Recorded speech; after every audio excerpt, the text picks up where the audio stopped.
What advice would you give to young people, particularly looking at the way the Constitution has now opened up the space for wider participation of young people in leadership positions? Well, you see, the youth are leaders, just like anybody else. Right. And the opportunities are there for everybody. Right. We're saying that anybody who has reached the age of 18 can vote and can also be voted for right now. And that's the reason why we are trying to provide training opportunities for the youth. That when the time comes, they can be able to vie for these positions. Right. You saw recently when my party, that's the ODM, did the elections. Yes. We had changed our constitution so that our constitution now has brought the youth constituency into the mainstream of the party. Right.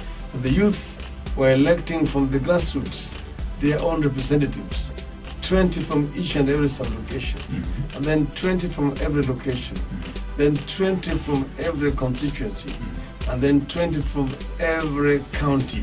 Right. So at each and every level of representation, the youth are represented directly, alongside with women also. This basically is to prepare the youth for what is coming next, so that they can be able to meaningfully participate in the development of our country. Right. Yeah. And it's interesting that you mentioned that you do coordinate a lot of different government departments and agencies. And one of the things that, of course, is of great concern to the youth is the acquisition of ID cards.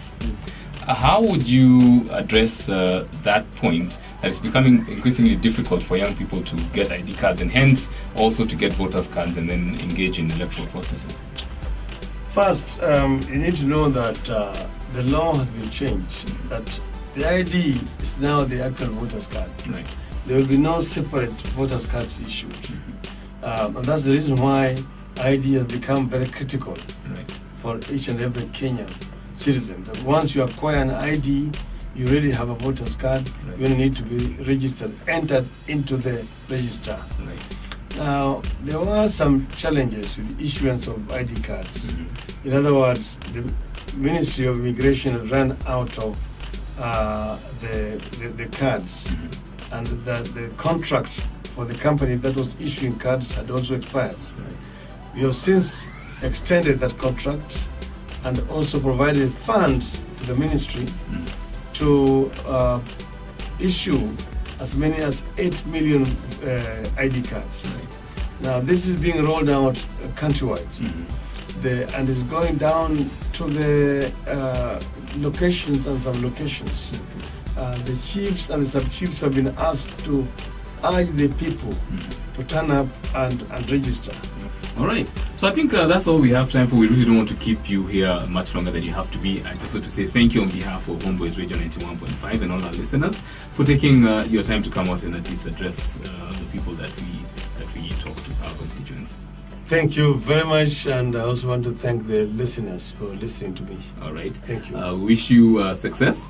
And we know the job that you hold is sometimes a thankless one, but nevertheless, we do appreciate what you're doing for the country. No, we try our best, and we also thank our people for their patience. All right. So there you go. We've been talking to the Right Honorable Prime Minister Raila Odinga, of course, HomeBoyz Radio 91.5, the first when it comes to bringing you innovation, entertainment, and of course, information. Have a very good evening wherever it is that you are. Growing up next on the Jump Off, and at 7 o'clock, we get your news with the number.